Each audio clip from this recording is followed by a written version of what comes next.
Assalamualaikum warahmatullahi wabarakatuh. Pada kali ini saya akan sedikit mereview atau mengulas kembali apa yang saya dapat dari mata kuliah gambar teknik yang telah disampaikan selama 9 pertemuan.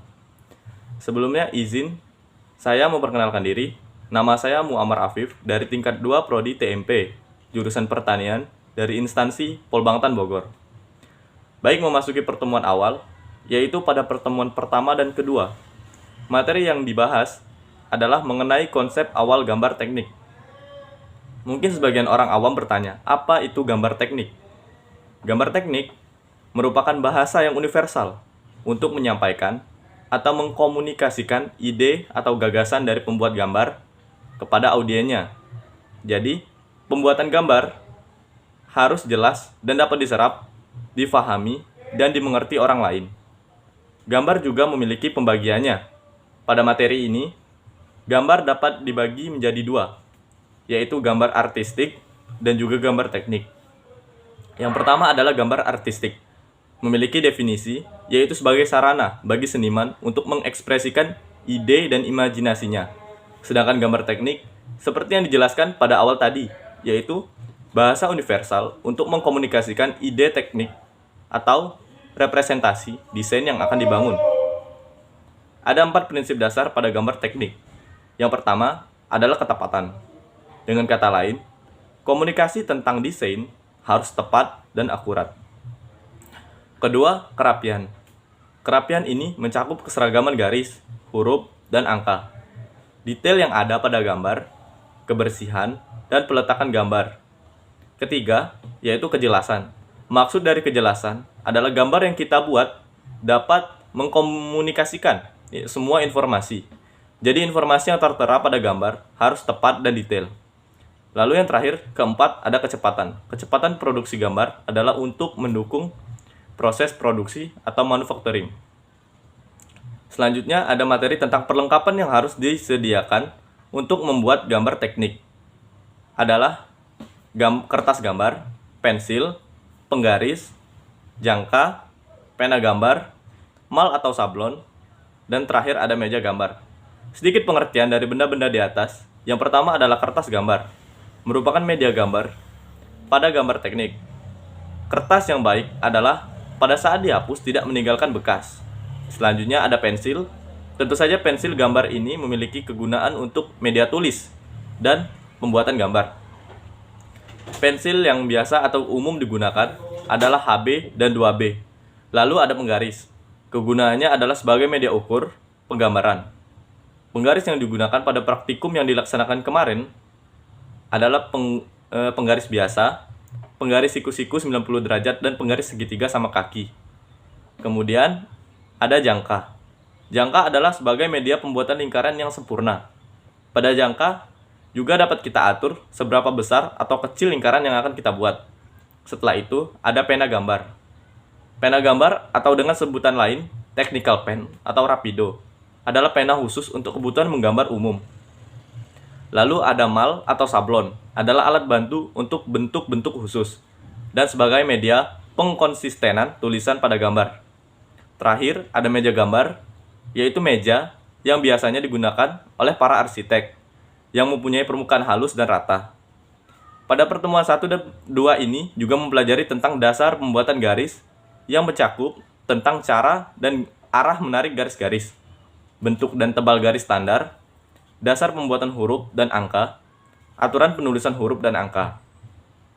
Selanjutnya memasuki materi pertemuan 2 dan 3, yaitu mengenai dan memahami jenis-jenis peralatan gambar hardware secara manual dan perangkat lunak penggambaran atau software. Yang pertama adalah jenis peralatan gambar hardware. Seperti penjelasan barusan, peralatan gambar hardware meliputi kertas gambar, pensil, penggaris, jangka, pena gambar, mal atau sablon, dan meja gambar atau alat yang biasa digunakan saat menggambar manual lainnya.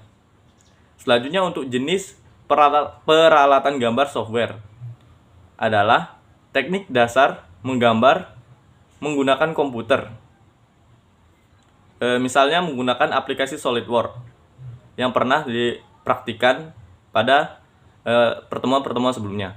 Pada materi pertemuan 4, yaitu yang pertama tentang konstruksi geometris, yang memiliki definisi atau pengertian bentuk yang berhubungan dengan sifat garis, sudut, bidang, dan ruang.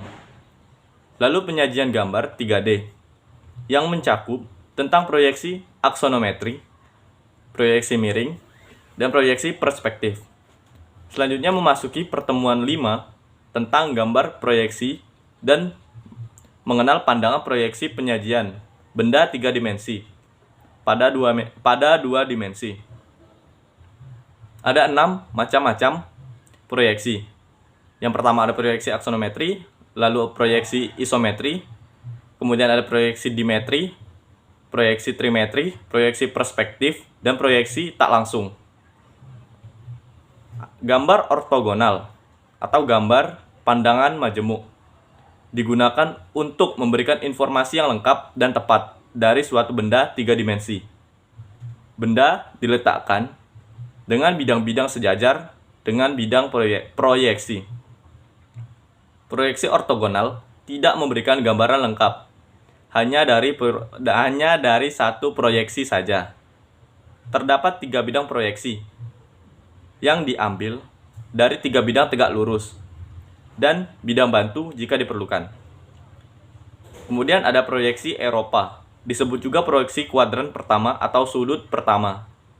Cara menggambar dengan proyeksi Eropa disebut juga dengan cara E, karena banyak digunakan di negara-negara Eropa seperti Jerman, Swiss, Prancis, Rusia, dan lain sebagainya.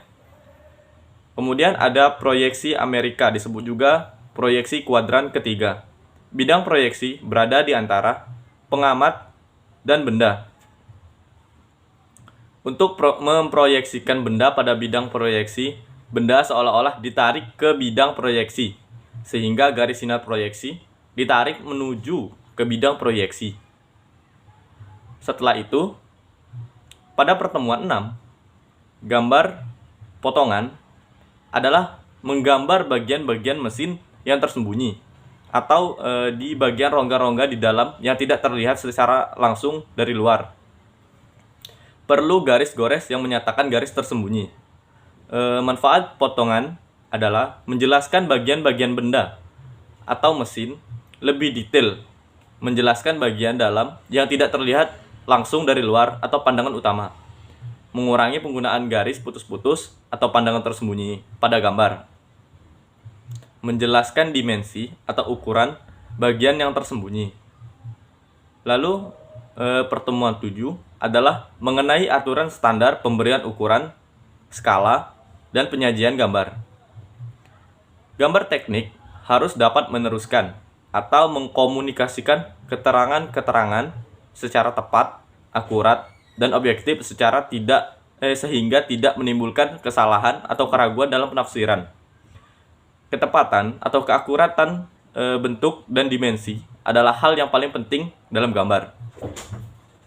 Oleh karena itu, perlu prosedur pemberian ukuran dan skala.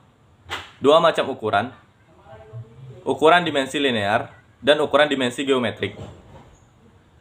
Untuk ukuran linear berkaitan dengan ketepatan besar kecilnya benda yang dimaksud. Misal, panjang, lebar, tinggi, dan tebal. Ukuran geometrik berkaitan dengan ketepatan bentuk dari benda yang dimaksud. Misalnya kelurusan, kelengkungan, kesejajaran, kehalusan, dan lain-lain. Dan terakhir, pertemuan 9, yaitu mengenai tentang pemberian ukuran pada gambar. Prinsip-prinsipnya dan ukuran yang dibuat harus jelas, sederhana, dan mudah dibaca. Penunjukan ukuran harus diletakkan pada pandangan depan atau pandangan utama. Suatu benda dapat menyatakan semua bagian dari suatu konstruksi benda. Jika memungkinkan, semua ukuran diletakkan di luar garis benda.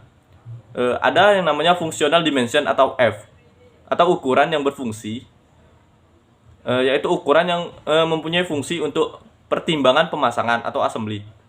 Lalu ada non-fungsional atau NF, yaitu ukuran yang tidak mempunyai fungsi dalam pemasangan atau assembly. Yang terakhir ada auxiliary dimension atau aux, yaitu ukuran bantu yang memberikan tanpa toleransi, hanya sebagai informasi. Lalu aturan dasar pemberian ukuran. Yang pertama ada bentuk ukuran, adalah proses definisi suatu ukuran, lokasi dan komponen geometris pada gambar teknik atau gambar lainnya. Terdapat dua tipe bentuk ukuran yang dipergunakan.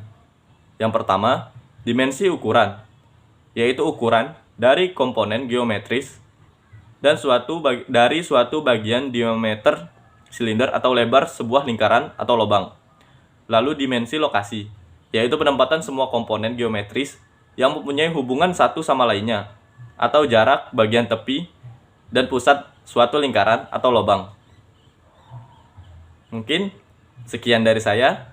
Semoga materi hasil paparan saya pada video ini dapat menjadi sumber ilmu bagi audien yang menontonnya. Ibu Dina membawa bonsai, lalu duduk makan stroberi.